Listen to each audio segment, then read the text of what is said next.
Our dear students, peace be upon you, and welcome to the second episode, Lesson 1. In this episode, we will continue in Lesson 1. الطلبة الأعزاء، السلام عليكم ورحمة الله وبركاته، وأهلا بكم في الحلقة الثانية والتي سنستمر فيها في الدرس الأول. Exercise A. Listen to people talking about learning languages. استمع لبعض الأشخاص يتحدثون عن تعلم اللغة الإنجليزية، هو نفس الليسننج اللي كان في الدرس الأول. Mark the sentences true or false. يعني قال لي أنا دير علامات على الجمل يا أما صح أو خطأ. بهذا الشكل عندنا المتحدث الأول، في عندنا جملتين هنا يقول لي he speaks English and Spanish. هذه الجملة الأولى، هو يتحدث اللغة الإنجليزية والفرنسية. الجملة الثانية يقول لي he thinks Arabic is difficult to write. يعتقد أن اللغة العربية من الصعب كتابتها، يعني أو أن هناك صعوبة في كتابة اللغة العربية. فمن خلال ما نسمعه نديره هنا شنو؟ يا أما تي اللي هي true، أو نديره if إذا كان هي false. هنسمع مع بعضنا ونجاوبه مباشرة أثناء الاستماع. Track 2. Listen to people talking about learning languages. Mark the sentences true or false. 1. I want to be an interpreter, so I need to speak a lot of languages. I already speak English and French. Now I'm studying Arabic in a language school. It's very different from English, and it's hard to write, so I practice writing every day. إذن زي ما استمعنا الجملة الأولى خطأ، لأنه هو شن قال هنا مكتوب عندي he speaks English and Spanish، لكن احنا لما سمعنا he speaks English and French. Yes, that's right. He speaks English and French, not Spanish. What about the second one? The second one is correct. الجملة الثانية صحيحة.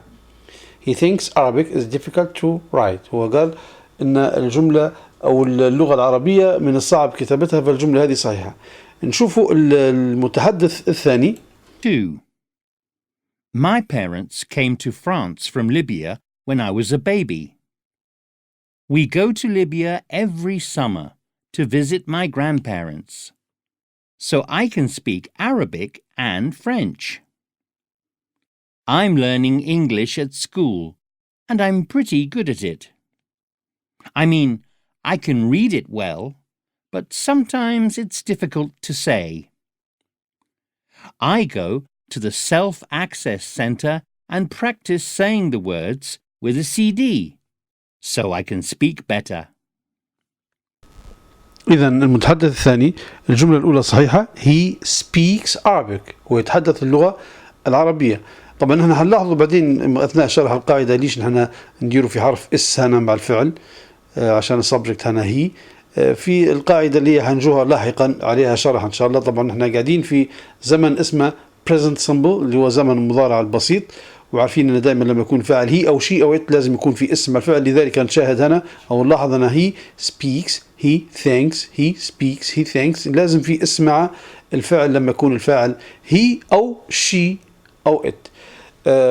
فالجملة الأولى هنا he speaks Arabic، يعني الجملة هذه صحيحة.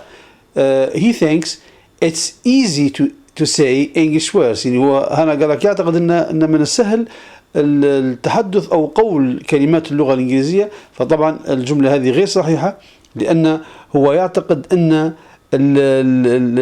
الكلمات اللغة الإنجليزية من الصعب التحدث به. He thinks it's difficult to say, not easy. هو قال أنها صعب أننا نقول وليست سهلة. نشوف المتحدث الثالث، نشوف الجمل اللي أمامنا شنو مكتوب فيهن. He doesn't know، هو لا يعلم أو لا يعرف much about sport، لا يعرف الكثير عن الرياضة.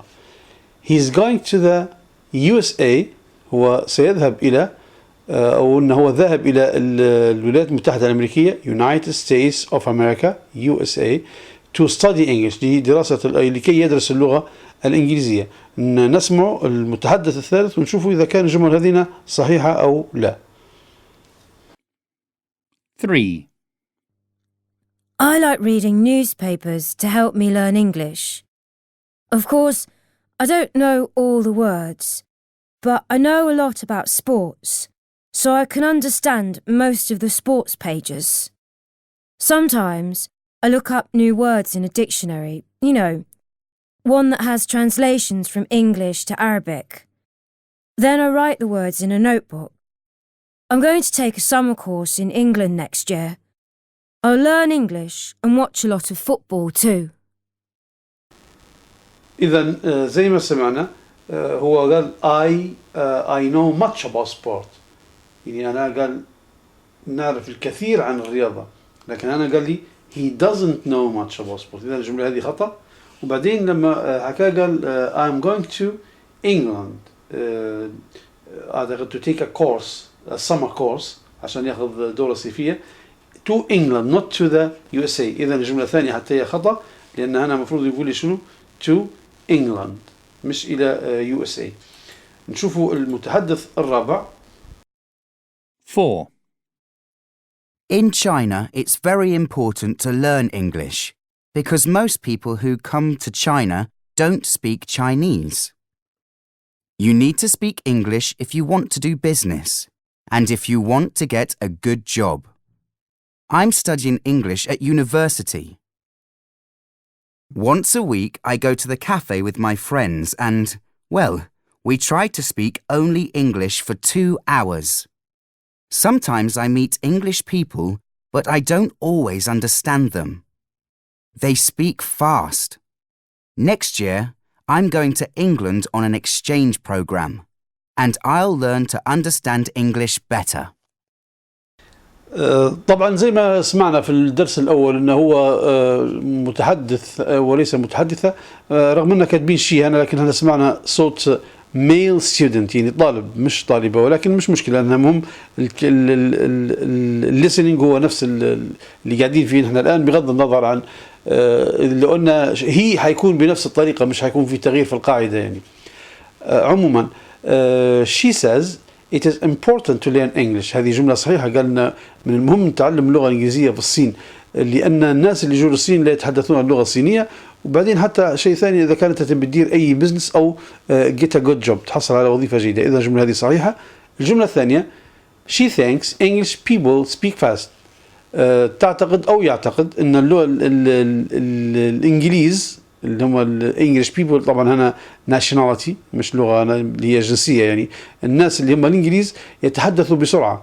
طبعا صحيح لأنه هو قال أحيانا من صعب أني نفهمهم منهم لأنهم هم يتكلموا بسرعة كبيرة جدا. إذا الجملتين بشأننا 2 true، إن 2 صحيحات.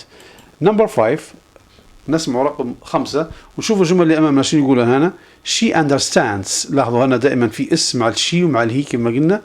she understands English well. تفهم اللغة الإنجليزية بشكل جيد. she thinks تعتقد it is hard to learn vocabulary. تعتقد إنه من الصعب تعلم المفردات. نشوفه مع بعضنا ونسمعه ونشوف إذا كان الجمل صحيحة أو خطأ. 5. Most people learn English at school here. I watch a lot of films and sometimes listen to music in English, so I understand it well. But it is difficult to remember vocabulary. Sometimes I write new words on index cards and test my friends, and then my friends test me. إذن الجملتين صحيحات. هي تعتقد هي تفهم اللغة الإنجليزية بشكل جيد، ولكن تعتقد بأن من الصعب تعلم المفردات. فهي عندها طريقة اللي هي متاع الاندكس كاردز إذا كانت تذكروها، اللي هي قالت I test my friends and my friends test me، عن طريق الكلمات، كتابة الكلمات في بطاقات أو كروت. نسمع المتحدثة الأخيرة. عندي هنا جملتين. she writes in her diary once a month. تكتب في مفكرتها مرة في الشهر. once a month معناها مرة في الشهر. she is the only person who reads the diary. هي الشخص الوحيد الذي يقرأ هذه المفكرة. نسمع مع بعضنا ونشوفوا إذا كان الجمل صحيحة أو خطأ. True or false. 6. I live in Russia, and I'm learning English at school. We learn a lot of things in English class, and sometimes it's hard to remember everything. I write what I learn in my learning diary after every class. My teacher reads it and answers any questions I have about the lesson. So, the two sentences are false. الجملتين خطأ. لأن هي قالت I write in my diary after every class. بعد كل درس، بعد كل حصة، مش once a month. تمام؟ بعدين شو قالت إن my teacher reads it، يعني إن معلمي أو معلمتي يقرأ هذه المفكرة أيضا علشان يصحح أي أو يجيب على أي أسئلة لدي عن الدرس. إذن الجملتين خطأ. بهذا الشكل انتهينا من الست متحدثين. نمشوا للتمارين التالي. Look at some things the people said. انظر إلى بعض الأشياء التي قالها بعض الأشخاص المتحدثين. Match them to the pictures on page 8. يعني بمعنى لأمهن مع الصور اللي في الصفحة رقم 8 اللي هن صور الأشخاص المتحدثين. Sometimes I write new words on cards and test my friends, and my friends test me. Sometimes I write new words on cards and test my friends, and my friends test me. أحيانا أكتب كلمات جديدة في بطاقات وأختبر أصدقائي أو صديقاتي وصديقاتي يختبرني. أي صورة هذه؟ Which picture? Yes, it's picture number 5. I practice writing every day. أتدرب على الكتابة كل يوم. أتدرب على الكتابة كل يوم. طبعا هذين يسمون فيه شنو؟ هذين يسمون فيه speech bubbles. speech bubble اللي هو الفقاعة اللي هي خاصة بالكلام، يعني كأنها في شخص يتحدث هنا. sentence B، جملة B، picture number 1، الصورة رقم 1. I usually look up new words in a dictionary and write them in a notebook. يعني عادة أبحث عن الكلمات الجديدة في القاموس وأدونها أو أكتبها في المذكرة. notebook هي المذكرة الخاصة بالطالب. Which picture? It's picture number 3. picture number 3، صورة رقم 3. أثناء إجابة هذا السؤال ممكن يكون الصور تكون أمامك، تبحث فيهن، تشوف الصور وتقرأ الجمل وتشوف كل الجملة لأي صورة من خلال ما سمعنا وقرينا في هذا الدرس والدرس الماضي. حتكون سهلة جدا. يعني I write what I have learned in my learning diary after every class. أكتب كل ما تعلمته. I have learned، كل ما تعلمته in my learning diary، في مفكرة التعلم الخاصة بي after every class، بعد كل حصة أو بعد كل درس، يعني بعد كل حصة. Which picture? It's picture number 6، آخر صورة هذه. I go to the self-access center. أذهب إلى مركز التعلم الذاتي and practice saying the words with a CD. وأتدرب على قول الكلمات ب CD. Which picture? It's picture number 2 اللي فيها شنو؟ self-access center. The last one. I go to the cafe with my friends and we speak only English for 2 hours. أذهب إلى المقهى مع أصدقائي ونتحدث لغة إنجليزية فقط، ونتحدث فقط الإنجليزية لمدة 2 ساعتين. Which picture? It's picture number 4، الصورة رقم 4. وكل الجمل هذينا بزمن البريزنت سمبل كيف ما قلنا حنشوف في شرح القاعدة لاحقا. ركزوا دائما على طريقة أو صيغة الجملة. دائما نلقى subject وبعدها فعل بصيغة المصدر، subject وعندي هنا فعل بصيغة المصدر، وهكذا الفاعل وبعدها عندي فعل بصيغة المصدر. لكن لما قعد الفاعل هي أو شيء زي ما شفنا في التمارين الماضي كنا نضيفه في حرف S، يقول لي he writes، he thinks، he goes، she goes. وهذه حنجوها في شرح قاعدة زمن المضارع البسيط. Exercise D. Are they good ideas؟ هل هي أفكار جيدة؟ الأفكار الجيدة اللي شنو يقصد هنا؟ يقصد على الأشياء اللي يداروا فيها الطلبة، اللي هم واحد يبحث في القاموس عن كلمات جديدة، والآخر أو طالبة أخرى تكتب في كلمات جديدة في الاندكس كاردز وتختبر في صديقاتها وصديقاتها يختبرون فيها، أو شخص آخر يمشي للسيلف اكسس سنتر ويستخدم في الليسننج الاستماع للكلمات الجديدة، فيسأل فيك هل هذه الأفكار جيدة؟ What else can you do to learn English؟ شو ممكن تدير أنت أخرى علشان تتعلم لغة إنجليزية؟ طبعا هنا بيعطيك بعض الأفكار، ممكن تكون عندك أنت أفكار إضافية. For example, you say I discuss classes with my friends. يعني أنا أو I discuss lessons with my friends، أناقش الدروس أو أناقش ما ندرسه مع الأصدقاء، زي مثلا بهذه الطريقة. أيضا حتى هذه الطريقة يعني مثلا آخر يقول I listen to the radio, I listen to CDs, I watch English films. يعني ممكن أشياء كيف هذين أي حاجة تديرها أنت وتساعدك في تعلم اللغة الإنجليزية. مثلا نقول I do research on the internet like this one، زي هذا مثلا إني أنا ندير في بحث على الإنترنت ونقرأ، وهذه طريقة مفيدة جدا. طالب آخر يقول مثلا I use some good applications on my mobile، يعني نستخدم في بعض التطبيقات الجيدة، وهناك تطبيقات كثيرة جدا تقدر تحملها في النقال وتستفيد منها في تعلم اللغة الإنجليزية.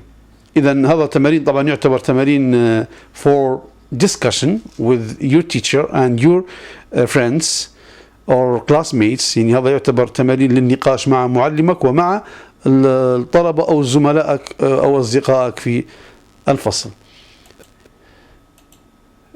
This is the end of the episode. هذه نهاية الحلقة. Thank you very much for watching and good luck for all.